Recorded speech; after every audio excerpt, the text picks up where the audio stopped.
তোমরা দেখো ধর্ম পরিবর্তন, আসলে সেখানে ধর্মকে পরিধান করতে শেখানো হয়। তোমরা দেখো টাকা নেওয়া, আসলে সেখানে টাকা দিতে হয়।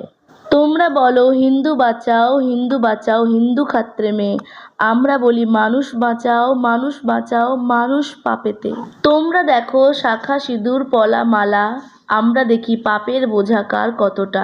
তোমরা শেখো ধর্ম বাঁচাতে অস্ত্র তুলতে, আমরা শিখি মানুষ বাঁচাতে ভালোবাসতে। তোমরা জানো যিশু ইংরেজ, যিশু ব্রিটিশের, আমরা জানি যিশু মানুষের, যিশু বিশ্বের। তোমরা দেখাও হিংস্রতা, তোমরা জানো না দয়াশীলতা, আমরা শিখি নম্র হতে, আমরা শিখি ক্ষমাশীলতা। যদি আমি যিশুকে না জানতাম তোমাদের মতোই করতাম, তাই তোমাদের প্রতি রাগ হয় না, হয় করুণা, কারণ তোমরা যিশুকে জানো না। এখনো সময় আছে, আছে সুযোগ যিশুকে জানার, পাপ থেকে মন ফেরাবার। বিচারের ভয়ঙ্কর দিনের আগে সেই সুযোগ ছিনিয়ে নাও, নইলে থাকবে না আর কিছুই করবার।